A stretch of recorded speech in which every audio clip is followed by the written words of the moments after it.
Hello friends, welcome to logics point. और आज की वीडियो में हम भारत के संविधान में जो मौलिक अधिकार दिए गए हैं उनको ट्रिक से याद करेंगे। और इसके बाद जो इसके बारे में कुछ महत्वपूर्ण अनुच्छेद हैं जो दिए गए हैं उनको याद करेंगे, जो परीक्षा की दृष्टि से काफ़ी महत्वपूर्ण है। तो पहले हम मौलिक अधिकारों को याद कर लेते हैं। इसकी ट्रिक मैंने ये लिख रखी है। और यह अधिकार मानवीय जीवन के लिए इतने मूलभूत हैं कि इनके बिना मानव जीवन संभव नहीं है। भारत का मूल संविधान 7 मौलिक अधिकार अपने नागरिक को प्रदान करता था, किंतु 44वें संविधान संशोधन अधिनियम 1978 द्वारा संपत्ति के मूल अधिकार को समाप्त कर दिया गया। वर्तमान में भारतीय नागरिक को 6 मूल अधिकार प्राप्त हैं और मौलिक अधिकारों को अमेरिका के संविधान से लिया गया है। और यह अधिकार भारत के संविधान में अनुच्छेद 12 से 35 तक हैं। तो चलिए इनको याद करते हैं। इसकी ट्रिक है, मौलिक अधिकारों की याद करने की ट्रिक, समस्त शोध संस्कृति के उपचार हैं। आपको ये लाइन याद रखनी है, समस्त शोध संस्कृति के उपचार हैं। अब इस ट्रिक का विश्लेषण देख लेते हैं। समस्त में हम सम से याद करेंगे समानता का अधिकार, ये आर्टिकल 14 से 18 तक है, मतलब राइट टू इक्वलिटी। इसके बाद अस्थ से याद करेंगे हम स्वतंत्रता का अधिकार, सारा इसमें भी सारा स्वतंत्रता का अधिकार, ये राइट टू फ्रीडम, ये आर्टिकल 19 से 22 तक हैं। इसके बारे में हम और डिटेल से जानेंगे, मैंने नीचे लिख रखा है, ये थोड़ा इंपॉर्टेंट है, आर्टिकल 14 से 18 तक। इसके बाद शोध में हम सो से याद करेंगे शोषण के विरुद्ध अधिकार, यह राइट टू अगेंस्ट एक्सप्लॉयटेशन, ये आर्टिकल 23 से 24 तक हैं, मतलब 2 आर्टिकल हैं। इसके बाद धा शोध में धा से हम याद करेंगे धार्मिक स्वतंत्रता का अधिकार, यह right to freedom of religion, ये आर्टिकल 25 से 28 तक हैं। इसके बाद संस्कृति से हम याद करेंगे संस्कृति व शिक्षा संबंधी अधिकार, ये 29 से 30 तक हैं। Cultural and educational rights.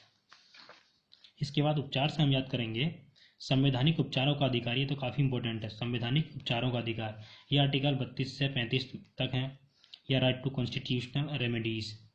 इसके बाद हम देख लेते हैं कुछ इंपॉर्टेंट आर्टिकल्स। भारत के संविधान में मौलिक अधिकार में सबसे पहला अनुच्छेद 12 है। अनुच्छेद 12 में राज्य की परिभाषा दी गई है। ये वह राज्य है जो संविधान के मौलिक अधिकारों में यूज किया गया है, मतलब इस शब्द का प्रयोग किया गया है संविधान में मौलिक अधिकार में। और ये वह राज्य नहीं है जैसे उत्तर प्रदेश हो गया, मध्य प्रदेश हो गया, इसका मतलब अलग है। तो इसका मतलब जानते हैं ये क्या है। और इस राज्य की परिभाषा है जैसे government of India, government of state, parliament of India, legislative of state, या लोकल बॉडी जैसे municipality, panchayat and other authorities. मतलब कह सकते हैं कि जो भारतीय सरकार से संबंधित होते हैं वो उन्हें राज्य कहते हैं, वो राज्य होते हैं ये वाले। अब देख लेते हैं आर्टिकल 13 में, राज्य कोई ऐसा कानून, नियम या आदेश नहीं देगा जिससे मौलिक अधिकार नष्ट होते हैं, ये भी काफ़ी इम्पोर्टेंट है। इसके बाद ये है समानता का अधिकार, ये आर्टिकल 14 से 18 तक है, जो अभी हमने याद करा था।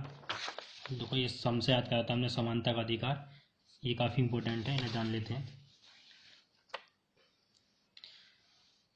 आर्टिकल 14 में है, भारत में सभी व्यक्तियों को विधि के समक्ष समता और विधियों का समान संरक्षण प्रदान करता है।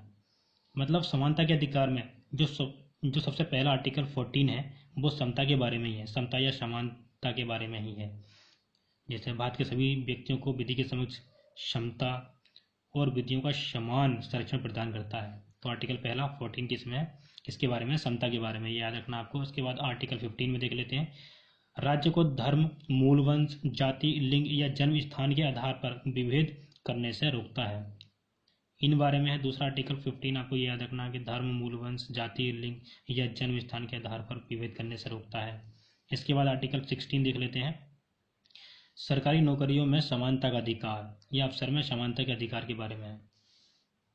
इसके बाद आर्टिकल 17 देख लेते हैं, ये काफ़ी इंपॉर्टेंट है, ये तो याद रखना ही है आपको। अस्पृश्यता का अंत, इससे पहले मैंने एक वीडियो डाली थी, इसमें बताया था इसके बारे में। अस्पृश्यता का अंत मतलब एबोलिशन ऑफ अनटचेबिलिटी, मतलब छुआछूत को रोकता है ये वाला आर्टिकल। अस्पृश्यता का अंत, शता से भी याद कर सकते हैं, 17 आ रहा है शता से, इस वाले वर्ड से।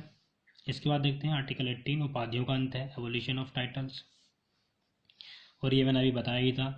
44वें संविधान संशोधन अधिनियम 1978 द्वारा संपत्ति के मूल अधिकार को समाप्त कर दिया गया। संपत्ति का मूल अधिकार अनुच्छेद 19 फर्स्ट के उपखंड च तथा अनुच्छेद 31 में वर्णित था। ये पहले इन दोनों में था संपत्ति का अधिकार, लेकिन अब हटा दिया गया है। अब संपत्ति का अधिकार अनुच्छेद 300 के तहत एक विधिक अधिकार है। अब विधिक अधिकार कौन सा देख लेते हैं। ये आर्टिकल 300 के तहत था। इसमें क्या है देख लेते हैं। किसी भी व्यक्ति को कानून के प्राधिकार के बिना संपत्ति के अधिकार से वंचित नहीं किया जाएगा। यह है आर्टिकल 300 के तहत।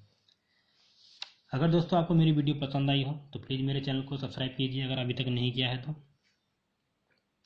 और मेरी और जीके ट्रिक्स की वीडियोस देखने के लिए नीचे डिस्क्रिप्शन में दिए गए लिंक पर क्लिक कर सकते हैं।